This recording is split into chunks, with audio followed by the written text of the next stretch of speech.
Je sais pas si des garages en feraient autant pour une 306. Les grippés quoi, c'est ça, c'est comme ça qu'on dit? Voilà, il est grippé, ouais. On l'a pas vendu 2000 €. Il pue le cul.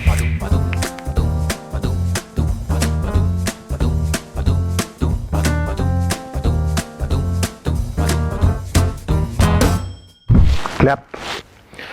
Messieurs, dames, bonjour.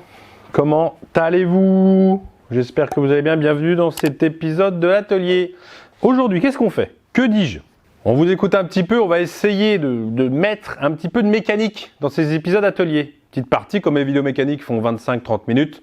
On va essayer de mettre des petits morceaux de mécanique. Et là, Joris s'attelle à un gros chantier. C'est la BMW 320D et sa chaîne moteur, c'est connu sur ces modèles-là, on en parlera bien évidemment plus tard. On va parler parce que vous venez ici pour ça. Je le sais, je le sais parce que la miniature que vous avez vue vous a donné mais une envie de cliquer, vous n'avez pas pu vous en empêcher parce que vous voulez savoir si on a vendu la 306 le prix qu'on en voulait, c'est-à-dire 2000 €. Eh bien, vous allez le savoir dans cette vidéo. Et on va faire à la fin un petit point sur les ventes, savoir, on va essayer de faire ça, comme on disait, j'ai l'impression d'avoir dit ça, mais au moins 15 fois depuis que je suis dans l'atelier. On va essayer de faire un petit point, là c'est le début du mois de février, pardon, sur ce qu'on a vendu, ce qu'on va acheter, voilà, un petit point sur ce qui se passe en termes de vente, en termes d'achat à la fin de cette vidéo. Mais de suite, qu'est-ce qu'on fait? On m'appelle Car Vertical Man, le super-héros de la vérification automobile. Alors, promotion Car Vertical, vous avez 1 minute 30 devant vous. Je vous montre un rapport qui pue le cul. Alors, Mercedes-Benz GLC classe GLC classe, c'est donc une Mercedes, je viens de le dire. Alors, vous pouvez constater sur l'écran qui s'affiche, vous avez évidemment tous les liens dans la description, en bas de l'écran, description, Car Vertical, vous pouvez tester, vérifier votre voiture, un achat avant, un achat après, vous n'avez même pas besoin de la carte grise, c'est l'avantage de Car Vertical et je ne le dis pas assez, c'est que seulement avec un numéro d'immatriculation, paf, vous pouvez trouver, ce qui n'est pas le cas avec Histovec que l'on connaît, qui est certes très bien aussi, mais là il faut la carte grise en entier. Kilométrage, vol, accident, taxi. On peut savoir si le véhicule était utilisé comme un taxi. Et là, on peut voir donc immatriculé en Allemagne, réparé en Allemagne. Elle est passée en Lituanie. On ne veut pas savoir ce qu'ils ont été faire en Lituanie. Elle est revenue en France. Donc, petite vérification, elle n'est pas volée. On a bien sûr le kilométrage. Vous le connaissez, le kilométrage sur Car Vertical. Hein. Et là, vous avez les dommages. Ouh, les dommages. Bim, vous avez l'exemple avec des photos. Alors, celui-là, bon, autant des fois, vous pouvez acheter un véhicule qui a été accidenté, bon, c'est pas très grave. Mais un ami carrossier me disait un jour, une tôle froissée sera toujours froissée. Il n'a pas tort.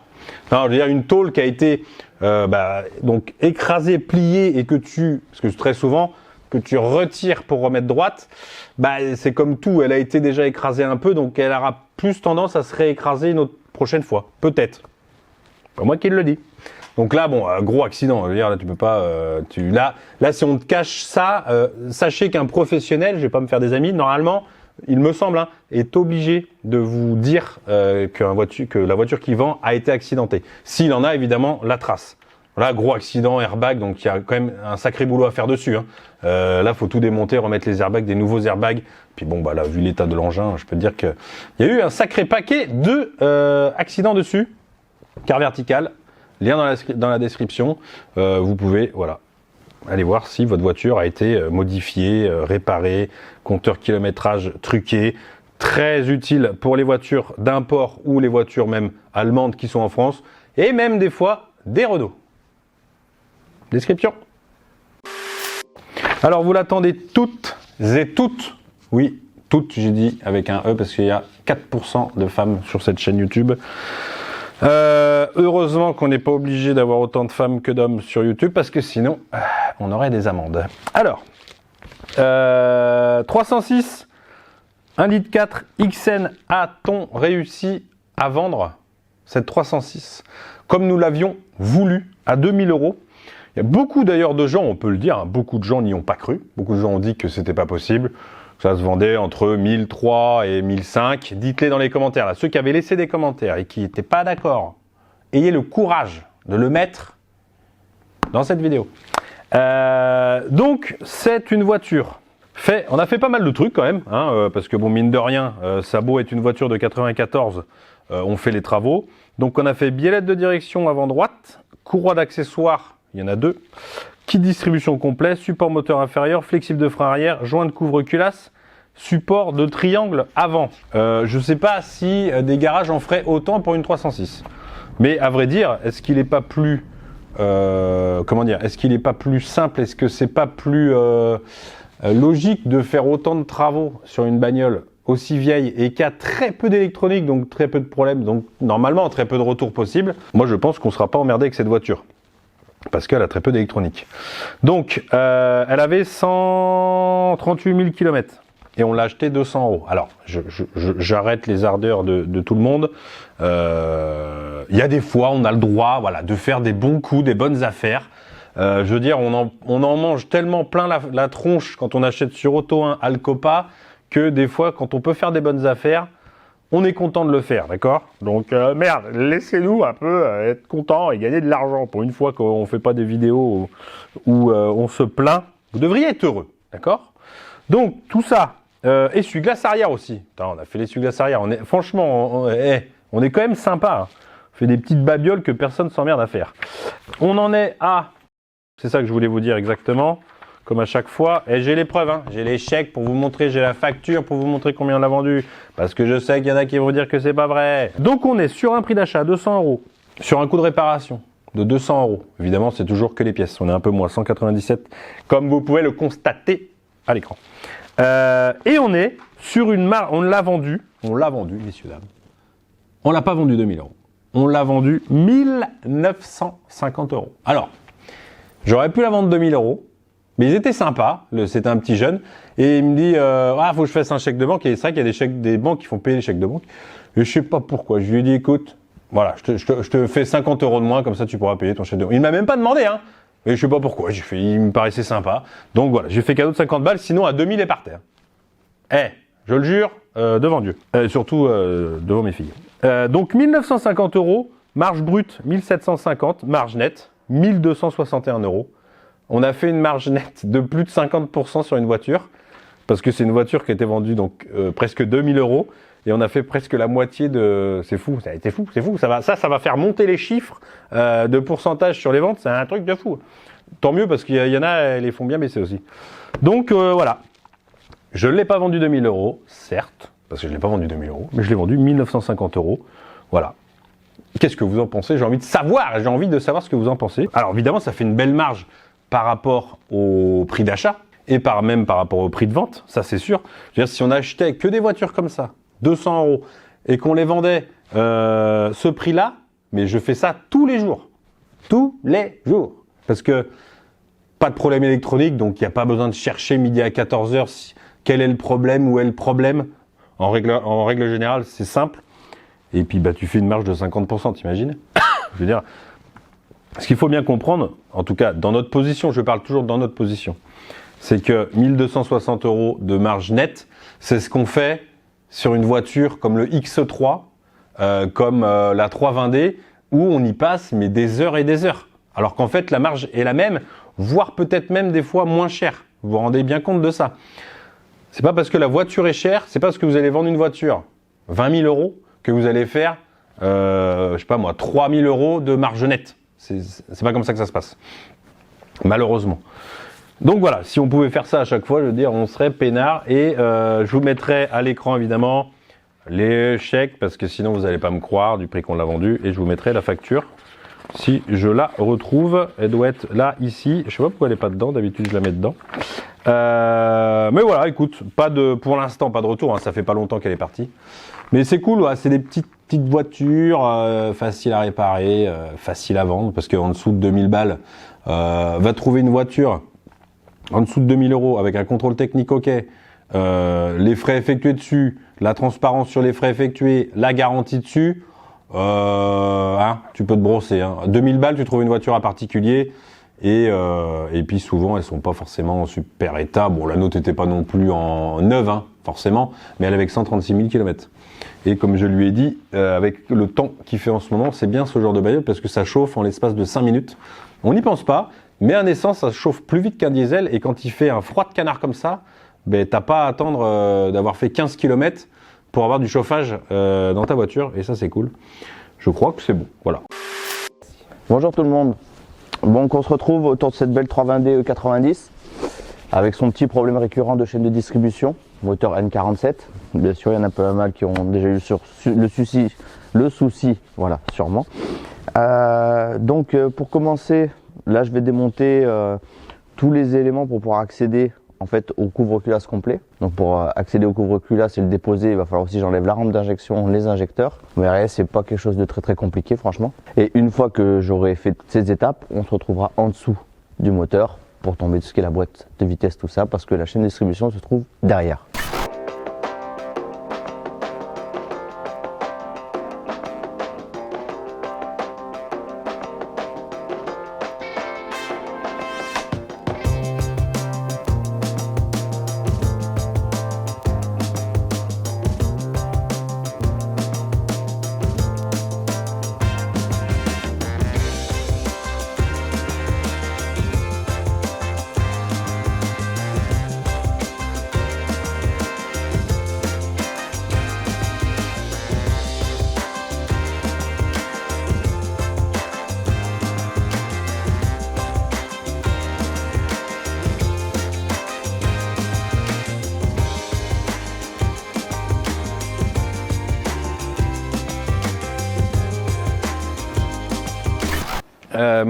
Du coup, petite couille sur la 320.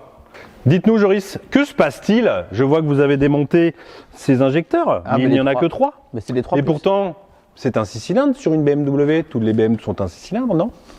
Ah non, c'est un 4 cylindres. Ah, quelle horreur. Bah, moi jamais je roulerais avec un 4 cylindres.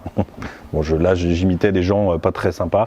Donc du coup, je vois qu'il y a 3 injecteurs qui se sont démontés. En plus, ils se sortent juste comme ça, en fait, ceux-là. Il n'y a pas de vis, il n'y a pas de... Bah si, t'as bien la clavette sur le côté. Oui, voilà, non mais c'est tout. Ils sont tenus par la clavette et après ça sort comme ça. Tout. Et donc bah ceux-là, en les faisant manœuvrer, j'ai réussi à les sortir. Manœuvration. Mais celui-là, non, le 4, non. Bon, c'est fréquent que ça soit celui-là qui sorte pas. Ah ouais, pourquoi? Bah, on veut savoir. C'est souvent, c'est la fin du cache en plastique. Ouais. Donc souvent, c'est le seul où tu as un tout petit peu d'humidité qui arrive à passer. Ah oui, c'est la rouille qui le fait. Ouais, en fait, c'est la rouille qui gonfle. Mais il n'y a quasiment rien. Quand il va sortir, tu verras qu'il y a quasiment que dalle, mais vu que tu n'as pas forcément de force de prise, tu peux pas faire levier sur ton couvre-culasse, c'est du plastique. Oui. Donc à tout moment, tu peux l'exploser. Il est grippé quoi, c'est ça? C'est comme ça qu'on dit? Voilà, il est grippé, ouais. Et on n'a pas d'arrache à inertie. Bon, de toute façon, ouais, puis, de toute façon c'est pas pour le moment, pour le nombre d'injecteurs qu'on a fait que... Tu vas l'attraper où en plus? De quoi? Tu vas l'attraper. Mais après, quand tu as l'arrache à inertie, en fait, il se visse sur l'injecteur. Ah oui. Donc après, paf, tu tapes et ça vient.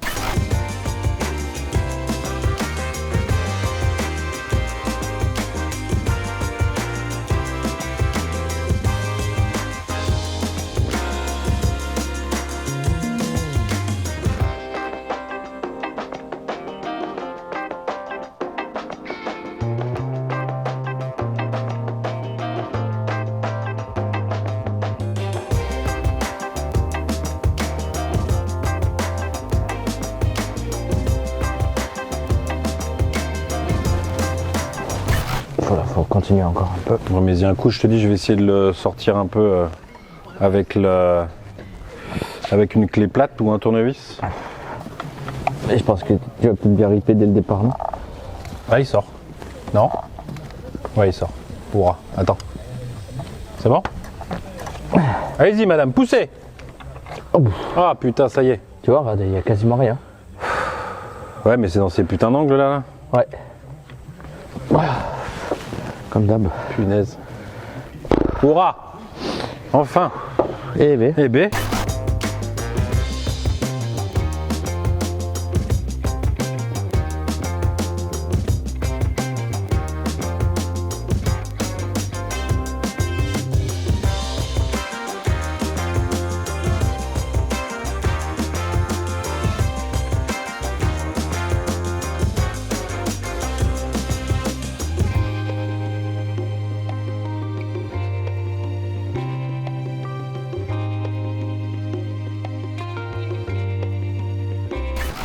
Donc fin de la première journée, on a été retardé avec l'injecteur qui est dégrippé, vous l'avez vu.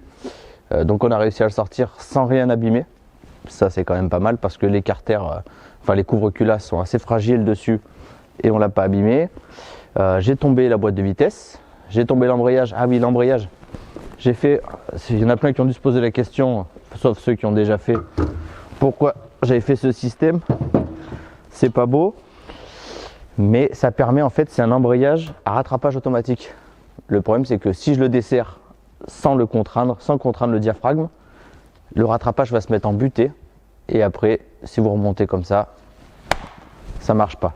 La pédale sera dure comme du béton et vous ne pourrez pas débrayer. Donc c'est pour ça que j'ai fait ce système. C'est pas très joli, mais ça a l'air d'être efficace. Donc la boîte de vitesse, l'embrayage. Une fois que j'ai tombé l'embrayage, j'ai pigé mon moteur. Donc vous n'avez pas vu en bas, mais bon, c'est une pige basique qui rentre dans le volant. Donc j'ai pigé en bas. En haut, je vais montrer en 2 secondes, quoique ça sera beaucoup plus parlant. Tout à l'heure, j'ai voulu t'expliquer comme ça, mais regarde. Alors attends. Tac. Je vais le renlever, de toute façon il va bien se mettre tout seul. L'outil est neuf, hein, donc c'est pour ça que toujours les premiers passages, ça force toujours. Une fois que vous avez pigé en bas, le problème c'est que bien sûr, suivant le tour moteur, vous n'êtes pas obligé de tomber pile-poil en haut. Donc là c'est facile à voir là-dessus. Vous avez 3 repères. Un point sur l'arbre à cam d'admission, 2 points sur l'échappement. Et en fait, vous voyez que le point vient entre les deux. Et là, vous savez que vous êtes bien calé. Donc ensuite, l'outil, regardez en fait le système, c'est pas mal fait en fait. Il y a juste la chaîne est prise sur l'arbre à cam d'admission. Et en fait, ils sont reliés par ces 2 engrenages pour l'échappement. Donc en fait, vous calez juste celui d'échappement. Et automatiquement, déjà il rentre mieux la deuxième fois, tu vois. Tac, hop. Comme tout outil de pigeage, ce qu'il faut, c'est qu'il épouse. Voilà, tac. Voilà. Il faut bien qu'il épouse la culasse des 2 côtés. Et là, vous êtes sûr qu'en haut ça bougera pas. En bas, il faut bien le piger avant d'enlever le volant moteur, parce que sinon après vous ne pouvez plus le piger.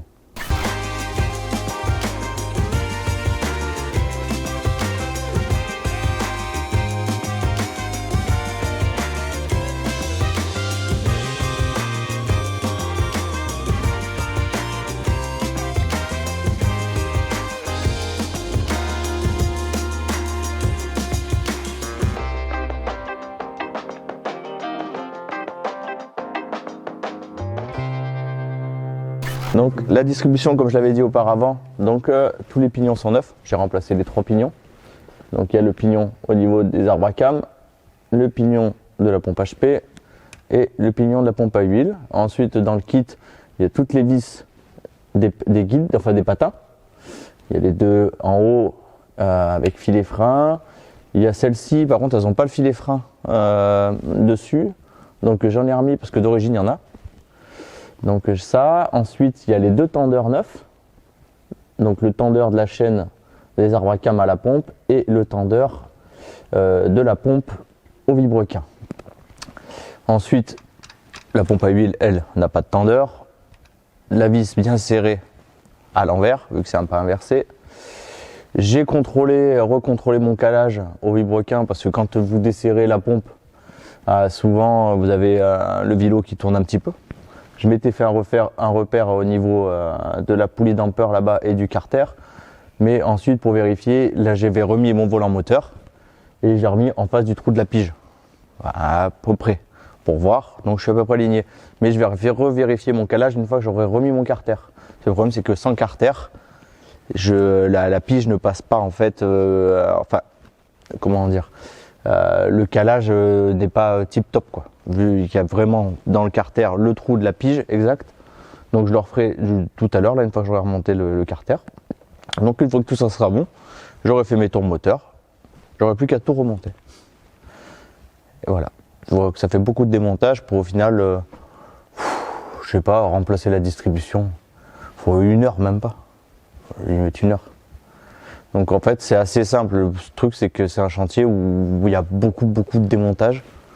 Le carter d'huile, faut manipuler le moteur pour accéder à toutes les vis. Bon sinon c'est pas très compliqué quoi, mais c'est beaucoup de temps. Pour finir cette vidéo, je vous l'ai dit tout à l'heure, on fait un petit peu le point, on va essayer de faire ça tous les débuts de mois, ok? Donc on fait le point sur le mois d'avant, là on est en février, donc on fait le point sur le mois de janvier. Le point c'est voiture vendue, voiture achetée, réparation en cours, projet autre en cours et les dépenses. Comme je sais que ça vous a plu la dernière fois que j'ai parlé des dépenses sur les 2 autres mois, là dans la dernière vidéo, il y a beaucoup de gens qui ont réagi, oui, là, oh, je savais pas que ça faisait autant.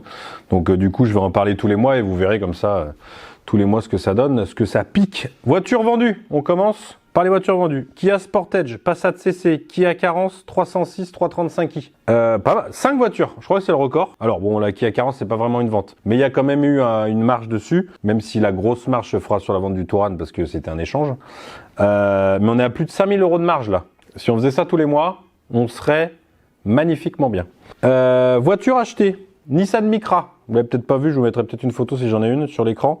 Citroën C5, 2 litres HDI, donc avec la reprise de la 335i, ça n'a pas été une bonne affaire du tout. Le Touran 2 litres TDI avec l'échange du Kia Carence. Et je vous mets aussi en décembre, on a acheté 3 voitures à Marchand, une Polo, une Chevrolet Cruze et un Touran 2 litres TSI. Le Touran, il est pour le perso, enfin pour ma femme. Réparation en cours. 320D, donc la chaîne, ça vous l'avez vu en plus dans cette vidéo. Donc ça c'est les réparations en cours, c'est ce qu'on est en train de faire, voilà, c'est ce qui est en cours au moment où je parle. Hein. Polo, donc la Polo que je viens de vous parler, on a un souci, il y a un problème de masse, donc de voyant moteur. C'est très souvent d'ailleurs sur ces putains de moteurs là de Volkswagen Essence. On est sur une Clio 2, 1 litre 2 aussi. D'ailleurs, hein, si vous avez peut-être des idées, n'hésitez pas. Défaut court-circuit au plus sur l'injecteur numéro 3. Je crois que c'était numéro 1. Pourquoi j'ai mis numéro 3 ? Je sais plus. Bref, on a changé 2 injecteurs, ça règle pas le problème. En plus, je trouve pas de faisceau moteur à acheter. La 307 aussi, on en reparlera la semaine prochaine. Le X3 est bientôt fini. On attend de le passer au contrôle d'abord. Et après, il restera 4 pneus.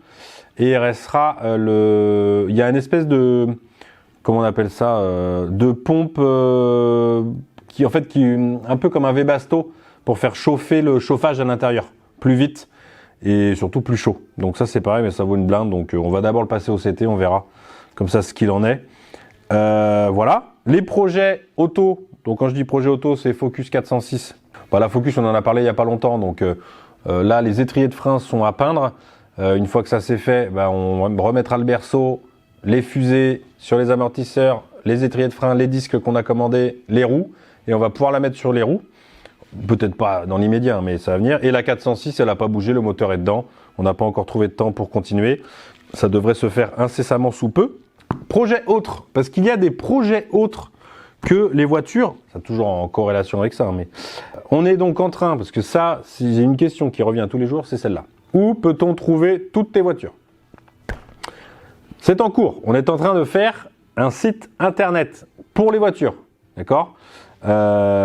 Celui-ci devrait sortir. Allez, j'augmente le temps qu'on m'a dit, mais normalement, dans 15 jours, il sera opérationnel. Bien sûr, il sera toujours dans la description. Voilà, ok ? Et on finit par les dépenses. Ouh, les dépenses. Je vais vous faire un petit point dépenses de tous les grosses charges qui tombent tous les mois du coup. Ok. Et on commence par les dépenses Le Bon Coin. Donc tout ce qui est annonce. 345 €. Coûte cher la visibilité. Hein. Assurance. 886 €. Je vous parle du mois de janvier. Hein. C'est tout ce qui est prélevé au mois de janvier. Là, il y a l'assurance garage, je vous en ai déjà parlé, c'est normal que ce soit très très cher. Le loyer 730, pièces automobiles. Alors voilà, combien on a dépensé en achat de pièces, tout ça c'est TTC, hein. 3232 € de pièces auto, que ce soit Autodoc, des pièces d'occasion, Jacques Auto ou Back to Car, Floro évidemment, c'est la plus grosse partie, c'est Floro. Euromaster, donc c'est tout ce qu'on donne à faire à Euromaster. Là on est à 259 €. Les salaires, c'est important. C'est le premier mois où je passe, non, c'est le deuxième mois où je suis au SMIC, à 1200 € par mois, c'est la fête. Là, on est en salaire à 1856. Il y a mon salaire, celui à Chris maintenant, parce que Chris travaille maintenant, et oui, il a le droit d'être payé, le pauvre. Et il n'y a pas celui à Joris, c'est pour ça que les salaires sont petits, parce qu'il a été payé fin décembre. Comme il y a les vacances, on le paye avant, c'est payé avant, parce que la comptable part en vacances, donc bref. Donc c'est pour ça que ça fait pas beaucoup. Prélèvement de l'État. Connaissez l'État ? Connaissez l'État français. 1751 € au mois de janvier. Ok. La comptable, 291 € et contrôle technique, 260 € de contrôle technique. Voilà, comme ça fait un peu dans la globalité de ce qu'il y a, de ce qui est dépensé en charge fixe. J'ai même pas fait le calcul parce que ça fait beaucoup trop. J'ai pas envie. Donc vous voyez, il y a quand même un sacré paquet de charges quand même. Et il n'y a pas les achats de voitures et certainement d'autres trucs que je ne pourrais pas vous dire. Donc voilà, fin de cette vidéo, fin du bilan mensuel de janvier 2022, qui est finalement pas trop mal, parce qu'on a fait des bonnes marges et on a vendu beaucoup de voitures au mois de janvier, donc ça c'est cool. Et puis bah voilà, mettez un petit pouce bleu, n'hésitez pas à vous abonner, et je vous dis à la semaine prochaine pour une nouvelle vidéo. J'espère que ça vous a plu, qu'on ait mis un peu de mécanique. On va essayer de faire ça à chaque fois, sur chaque épisode, n'est-ce pas ?